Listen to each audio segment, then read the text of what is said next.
Superintendent Smith and Board President London, board members, and district staff.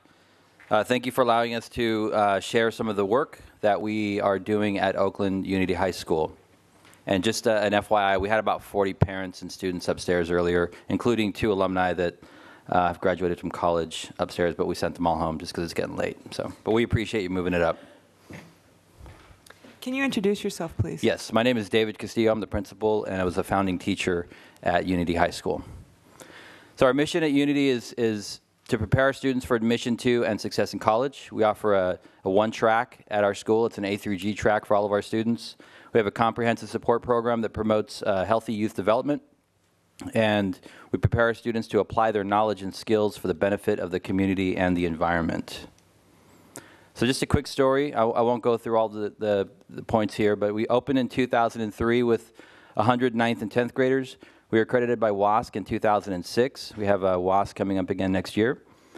In 2007, we started a lottery, an enrollment lottery, and we've had one ever since for our 9th grade enrollment.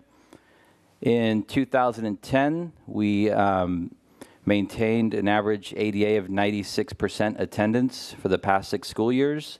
And also in 2010, members of our first graduating class graduated from UC Santa Cruz Mills and USF and San Jose State University. Over the past 4 years, our API has gone up 140 points. And we have an average, about 70% of our graduates that have been accepted to 4-year colleges. Here's just a quick slide on our API over time. So over the last 4 years, as I mentioned, and we've met our API growth target every year for the last 4 years. Pretty sustained growth of 140 points. We're currently the highest performing 9th through 12th grade high school program in Oakland. Quick slide on our CASE, so 10th grade high school exit exam. For ELA, we had a passage rate last year of about 80, I believe it was 83% last year for CASE. Or, yeah, it was 80 last year, sorry, 83 the previous year. And our proficiency is also climbing. So last year we had a proficiency passage rate of 35%. And with math, first time 10th grade students passing CASE in 92% and 89% last year. So when combined, our CASE passage for 10th grade, both ELA and math, we are the 3rd highest performing school with that one measure for all high schools in Oakland. Quick slide on our data-driven instruction at the school. We offer quarterly standards-based assessments for all of our core subjects. We focus on intervention for students that are not performing at advanced or proficient levels. We've developed a series of data tools at schools for teachers and administrators and students to use. We also have dedicated staff development time to plan assessments, review data, both at the teacher level, students, departments, and administrators. Academic excellence at Unity, enabling our students to achieve. So we have small class sizes, 25 students. We have multiple safety net support structures at school, from teachers to advisors, parents, administrators, dedicated grade level advisor department teams, weekly staff development, meeting time. We have a safe campus, productive learning environment, offer college tours to our students as well as study tours in the community, museums, etc. A through G approved coursework for all of our students. We also offer AP course offerings for 11th and 12th graders, art, physics, Spanish, and calculus. We offer CASE support for all of our students. So we started our CASE preparation classes in November for the March administration. And we also offer SAT prep classes. For our emerging learners at Unity, we offer support after school. So we have teachers that are supporting students in period 7 classes up until about 3:45. So that's an additional 45-minute period. We have a partnership with Crisis Support Services of the Bay Area for counseling for our students. We offer extended school year opportunities, online credit recovery opportunities, and student and parent guardian access to detailed grade information in Power School. I'm going to introduce Damon Grant, who is an English teacher and a teacher board rep, to present the next slide. Good evening. Correction, that's going to be me. My name is Sam Brewer, assistant principal and social studies teacher at Unity. So David talked about, a lot of important aspects of our program. One emphasis we also try to hit is, as part of a balanced approach, is project-based learning. So our project-based learning endeavors create opportunities for students to apply what they're learning in class in order to solve problems, investigate important issues. Examples of this would be global issues such as climate change or the state of health in the community, and more local examples. These collaborative projects provide opportunities for students to further develop essential soft skills, including effective communication and collaboration with peers.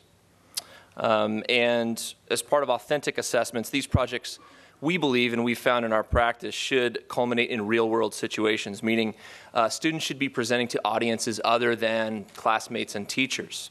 We have been able to take students off campus to local businesses, colleges, churches, and district elementary and middle schools as well to present. Our practice at school with PBL is primarily teacher-driven, but it's also informed by in-depth professional development that we've undertaken with the Buck Institute. And in the next slide, if I can click this correctly, a couple examples of authentic assessments and culminations of project-based learning with our kids. On the right, you're seeing our annual 9th grade health fair, where family members are brought in to see their students doing their thing on campus. And then on the left, you'll see some of our global warming presentations where our students go out to, as I mentioned earlier, community schools and organizations to present on climate change. At this time, I'll introduce Damon Grant, English teacher and class of 2015 advisor, to talk about our advisory program. Hi. As Sam alluded to, we take some of the soft skills, the community building skills, the communication skills very seriously at Unity, and our focus on character is really centered around our advisory program. We have a program in which each teacher, in addition to their teaching duties, also serves as an advisor. This advisor stays with the students for all 4 years, so you start with them when they're freshmen and follow them throughout their time at Unity. The advisor meets with the students on a daily basis and serves as a liaison between the parents and the families, an advocate for the student on campus, and an academic support as well. The curriculum includes time for academic support, time for team building. Advisors will often take students off campus to do different kinds of enrichment activities, and then also that academic grade support check-in piece as well as scheduling student support meetings with the families.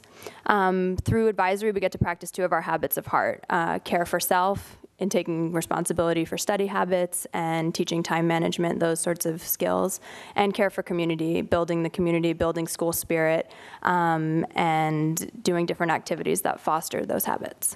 And I'll pass it over to fellow teacher Jacqueline Pasadillos, who is an advisor for the class of 2012. Hi, so I'm Jacqueline, and I am a Spanish teacher at Oakland Unity High School. So I'm briefly going to be talking about hands-on enrichment and creative programs that we provide for our students. So one of the really important things that Unity does is that it gives students opportunities to create meaningful relationships with their peers and with teachers, and also gives them an opportunity to contribute and participate in meaningful ways. And we do that both in the classroom during regular hours and after school with a few of the programs that you see listed up there. One of the reasons that it's important to provide students with these opportunities is because it helps students feel invested in the school, because they feel they belong to the school and to the community. And what this translates to is low absence rates, increased interest in their academic achievement, and less participation in at-risk behaviors. So with that, I'm going to go ahead and pass it over to William Nee, who is the English teacher at Unity High School, and he'll go over the programs. Thank you. So, one of the things about Unity that I think is really special is that, it is a really rigorous school, and we drive our students really hard every day, but it also does have a heart and soul, and I think that some of these programs are really the gems, and they're the things that can't be measured on test scores, but they really change the kids' lives. So one of the programs, TechBridge and Beam, those are both engineering programs, and at Unity we have an exceptionally high number of young female students who identify as being interested in science and wanting to pursue that as a major in college, and I really feel that's because of Beam. One of my advisees is named Nori Dubon, and she was actually interviewed on NPR as, how that had influenced her interest in science. And, I think the other thing is that the college tours that we try to have, quite a few of every year, they really allow the students to go see and experience a world that's something different than, what they live every day. And I think it really changes their lives, and it changes the way they see their opportunities and, what they could do in the world. And then finally, we also have a sports program, and one of the things I think that's kind of special about Unity is that it's not a sports-heavy school, and yet we did win the charter school soccer championship this year. So, it's something where the kids are definitely athletes first, and, they're scholars first and not athletes, but they also have a lot of success. And with that, I guess I'm going to hand it back to Mr. Castillo. Yeah, we do. And just a few more of our creative enrichment after-school programs. We have an aerosol graffiti arts program. We offer clay sculpting, creative writing, capoeira, journalism program. So we collaborate with the Oakland Teen Times, Yearbook, and Spirit Week. So just wanted to highlight a couple of collaborations. So we're a charter school, but we really view ourselves as a school in Oakland. So we actually have an extensive history of collaborations with OUSD schools. As mentioned before, Global Warming Project, we presented in over probably 15 OUSD elementary and middle schools. American government students last year did a collaboration with Life Academy students. I'm not sure if you know about this, but they actually wrote the Educate California Ballot Initiative, Tax to Fund Free State Tuition at UC and CSU, which is currently being reviewed by the state's Attorney General. And once it is approved, we just have to collect 800,000 signatures to get it on the ballot. But it was something that was actually created by students at Unity and Life Academy last year. Our students write for the Oakland Teen Times. I participated in the QCSD development of the standards for the district last year. I'm also a resident of Oakland. And also student recruitment. 80% of our freshman students come from OUSD middle schools. And this is just the last slide. Oakland Unity High School alumni are currently attending, and it's a list of universities. There are a few that aren't up there because our students have already gone and graduated. But this is where our students are currently at. And we just wanted to thank you for your time and for moving us up on the agenda tonight. Thank you, and thank you for waiting. And please send our apologies to the folks who were also here with you. As you could see, we had a lot of interest in our deliberations this evening. Are there any questions, board members, for this petitioner? I'd just like to know where they're located. Wait, we'll let him answer. Turn over. It's in District 6, so if I can jump in for Mr. Castillo. They're right down the street from Frick. No, at the church. At the old church. At the old Lutheran church. Thank you. So I'm so excited. I had them mixed up with this other school that was on Webster, and I didn't know if they were the one that was on Webster. Oh, okay. Okay. What happened to the DJ class? You guys aren't offering the DJ class anymore? We're no longer offering the music classes. Yeah, we may bring it back next year. Any other questions? And that was actually a collaboration with students from, I believe, the school up on Fontaine. Yeah. Great. Director Yee. Oh, thank you, and I'm sorry I missed the first part of your presentation. I noticed your Casey pass rate jumped dramatically, and you commented on that. So could you just review that slide for me just again, please? I could talk about it. So I think for the last 3 years, what we did, we used to prepare students in in the ELA and the math classes, but I think starting 3 years ago, we started using a software-based Casey program, and we've had a lot of success with it. So we've just figured out how to integrate that preparation more into the 10th grade level math courses and the English courses. So our students are doing preparation in English. After school, they're doing math Casey support classes. Mm-hmm. So, and you had something like a 10th grade pass rate in either English or math of around, you said 90%? Math is around 90. English is hovering around 83, 85. Okay, and prior to that, the prior 2 years, it was somewhere in the range of 40 or 50 or something like that? I don't think it was ever that low. Our passage rate was probably somewhere in the area of I mean, I'd have to go back to the slide. I have it here. I couldn't. Yeah, what you were looking at is the actual proficiency. So the difference between like passing at 350 and hitting 380, which is proficiency, that's the difference that you were seeing. So traditionally, we've had a high passage rate, but a very low proficiency rate. So what we're trying to do is match our proficiency to our passage. I see. And then the second thing is when you came for your last renewal, I think one of the major concerns or considerations was the ethnic balance at the school. Mm-hmm. And so what is it like now? That was 5 years ago, I think. Right. It's probably relatively the same. I mean, and it's been something that we've paid a lot of attention to and done. It's part of our extensive outreach to schools from Frick to Claremont, all over the district. I believe this year we're at about 10% African American student population, about 85% Latino, and 5% other.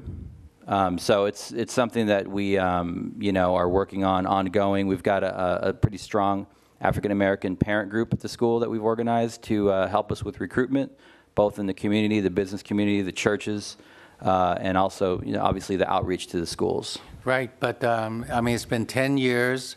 And 5. 5 years. Yeah. 5 years since the renewal, last renewal. Yeah. And this was a high concern then. So would you say, and you say you have an active African American outreach. So it's been active but not successful, or is it something systemic to the school?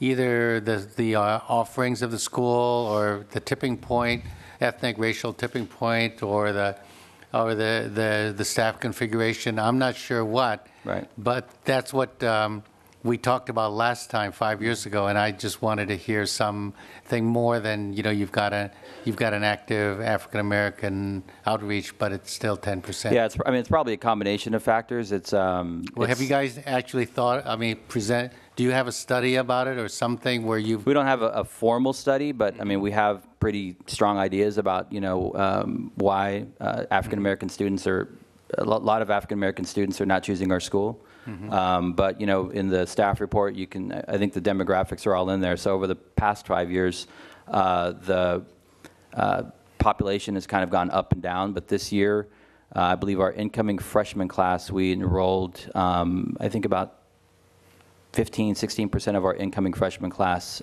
this last year was African American. So, it's something that it's hard to do at the off grade levels when students are coming in, but when we go out and do recruitment, it's definitely something that we're, it's a population that we're targeting for recruitment to the school. Right. Well, I actually would like a little more thoughtful analysis on your part, and I'll be asking that question at the final at the decision. So if you and the staff could come up with, it doesn't mean, I'm not sure what it means. And so it could mean something very concrete and very intentional, or it could be something unintentional.